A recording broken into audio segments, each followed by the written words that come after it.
आकाशवाणी लखनऊ से प्रस्तुत हैं प्रादेशिक समाचार।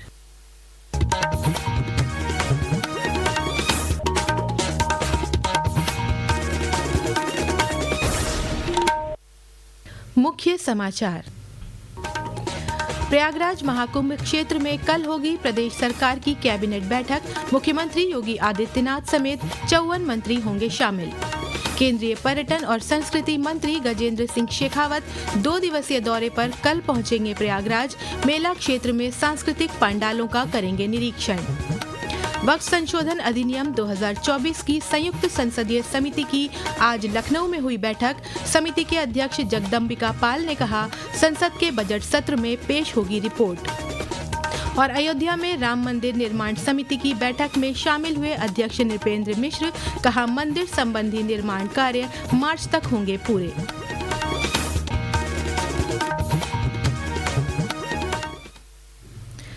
नमस्कार, प्रदेश के समाचारों के साथ मैं तनवीर फातिमा और अब समाचार विस्तार से।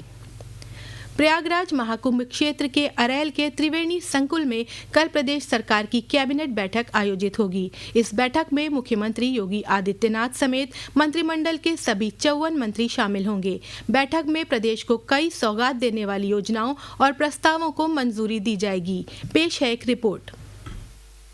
महाकुंभ में योगी सरकार की बैठक में शामिल होने के लिए यूपी सरकार के सभी 54 मंत्रियों को बुलाया गया है। यह बैठक अरैल के त्रिवेणी संकुल में दोपहर 12 बजे शुरू होगी। संगम में स्नान के लिए आने वाले श्रद्धालुओं को असुविधा न हो, इसके लिए अरैल में बैठक करने का फैसला किया गया है। पहले यह बैठक मेला प्राधिकरण के सभागार में होनी थी। बैठक के बाद सभी मंत्री अरैल VIP घाट से मोटर बोट के जरिए संगम जाएंगे। यहाँ संगम योगी समेत सभी मंत्री विधिवत पूजन करेंगे। इसके बाद संगम तट पर बनी जेटी के जरिए त्रिवेणी में आस्था की डुबकी लगाएंगे। मुख्यमंत्री योगी आदित्यनाथ ने 2019 में कुंभ मेले में भी अपने पूरे मंत्रिमंडल के साथ संगम में डुबकी लगाई थी। प्रवीण मिश्र, आकाशवाणी समाचार, कुंभ नगर, प्रयागराज। केंद्रीय पर्यटन और संस्कृति मंत्री गजेंद्र सिंह शेखावत कल 2 दिवसीय दौरे पर प्रयागराज पहुंचेंगे। श्री शेखावत मेला क्षेत्र में पर्यटन एवं संस्कृति विभाग द्वारा संचालित विभिन्न कार्यक्रमों, प्रदर्शनी तथा सांस्कृतिक पंडालों का निरीक्षण करेंगे। केंद्रीय पर्यटन मंत्री श्रीमद् भागवत पर आधारित प्रदर्शनी का शुभारंभ करेंगे। इसके उपरांत संस्कार भारतीय पवेलियन और शोभा यात्रा का शुभारंभ करेंगे। 23 जनवरी को श्री शेखावत जयपुर के लिए प्रस्थान करेंगे। आस्था और अध्यात्म के महासंगम प्रयागराज महाकुंभ में श्रद्धालुओं के आने और पवित्र संगम में डुबकी लगाने का सिलसिला जारी है। श्रद्धालुओं के साथ अनेक गणमान्य व्यक्ति भी त्रिवेणी संगम आ रहे हैं। इसी क्रम में आज जम्मू कश्मीर के मुख्य सचिव अटल डुल्लू भी प्रयागराज पहुंचे। उन्होंने बताया कि प्रयागराज महाकुंभ आना उनके लिए सौभाग्य की बात है। और लगता है कि ये मेरा बहुत बड़ा सौभाग्य है कि मुझे यहाँ आने का मौका मिला। मैं बहुत ही खुशकिस्मत हूँ और अभी मैं आया हूँ। अभी यहाँ पर स्नान होगा, दर्शन भी होंगे, तो मुझे लगता है कि ये एक लाइफ टाइम एक्सपीरियंस होगी। महाकुंभ में त्रिवेणी मार्ग स्थित सुसज्जित संविधान गैलरी लोगों को आकर्षित कर रही है। इस गैलरी की स्थापना का उद्देश्य लाखों आगंतुकों को संविधान के निर्माण, कार्यान्वयन और अनुच्छेदों के बारे में शिक्षित करना है। ब्यौरा हमारे संवाददाता से।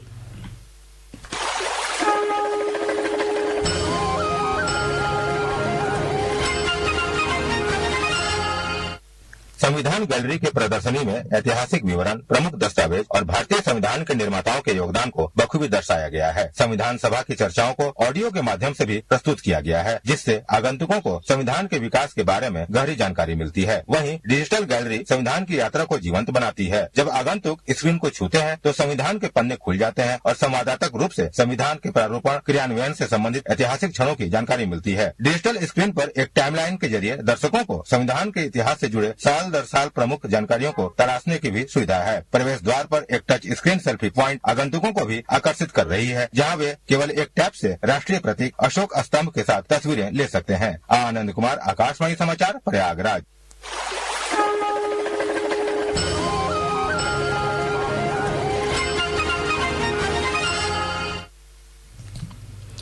प्रयागराज महाकुंभ क्षेत्र में बना सेंट्रल हॉस्पिटल श्रद्धालुओं को लगातार स्वास्थ्य सुविधाएं मुहैया करा रहा है। डॉक्टरों की टीम ने हार्ट अटैक वाले 100 से ज्यादा श्रद्धालुओं की जान बचाई है। इसके साथ ही आईसीयू में 183 मरीजों का इलाज और 580 का माइनर ऑपरेशन किया गया है। यही नहीं, अब तक 1,70,000 से ज्यादा ब्लड टेस्ट और 1 लाख से ज्यादा लोगों ने ओपीडी में दिखाया है। ये समाचार आप आकाशवाणी लखनऊ से सुन रहे हैं। ताज़ा समाचार जानने के लिए आप हमारी वेबसाइट news.air.gov.in पर लॉगिन कर सकते हैं। इसके साथ ही आप प्रादेशिक समाचारों का ये बुलेटिन हमारे YouTube channel news on AIR Lucknow पर भी सुन सकते हैं। महाकुंभ 2025 से जुड़ा हर अपडेट अब आपको मिलेगा कुंभवाणी पर। कुंभवाणी, जी हाँ, महाकुंभ को समर्पित आकाशवाणी का विशेष चैनल। सुनिए हर दिन 3 कुंभ बुलेटिन, सुबह 8:30, दोपहर 2:30 और शाम 8:30 पर प्रयागराज में FM 103.5 मेगाहर्ट्ज पर। इसके अलावा कुंभवाणी उपलब्ध है हमारे न्यूज ऑन AIR ऐप पर और OTT प्लेटफॉर्म वेव्स पर।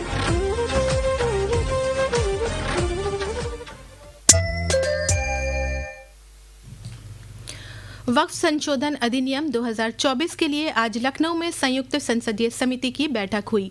बैठक में समिति ने उत्तर प्रदेश शिया सेंट्रल वक्फ बोर्ड, सुन्नी वक्फ बोर्ड, प्रदेश के अल्पसंख्यक विभाग और विभिन्न पक्षों और धार्मिक नेताओं से विचार विमर्श किया। समिति के अध्यक्ष जगदम्बिका पाल ने बताया कि ये समिति का किसी भी राज्य में आखिरी दौरा है। अब समिति अपनी रिपोर्ट तैयार करके 31 जनवरी से शुरू होने वाले संसद के बजट सत्र में पेश करेगी। इस ज्वाइंट पार्लियामेंट्री कमेटी की रिपोर्ट हम 31 से जो बजट सेशन शुरू हो रहा है उसमें हम प्रस्तुत करने जा रहे हैं। हमने अपने माननीय सांसदों से इस पे संशोधन मांगा है जो भारत सरकार ने प्रपोज 44 अमेंडमेंट किया है, उस पे हमारे जो अंतिम सभी सदस्यों की लिखित जा राय है उसके लिए फिर हमने कल तक का टाइम दिया है और फिर 23 तारीख को उन सारे संशोधन को हम सर्कुलेट करेंगे और 24-25 को दिल्ली में बैठक करेंगे। 24 और 25 जनवरी को दिल्ली में एक बार फिर समिति अपनी बैठक करेगी। बैठक में सभी मुद्दों पर चर्चा होगी और रिपोर्ट तैयार की जाएगी। बुलंदशहर के सिकंदराबाद में आज एक कंपनी में गैस रिसाव होने से 2 लोगों की मौत हो गई और एक व्यक्ति बेहोश हो गया, जिसे अस्पताल में भर्ती कराया गया है। पुलिस राहत और बचाव कार्य में लगी हुई है। मुख्यमंत्री योगी आदित्यनाथ ने जनपद बुलंदशहर में गैस रिसाव की दुर्घटना पर दुख जताते हुए राहत कार्यों को तेजी से करने के निर्देश दिए हैं।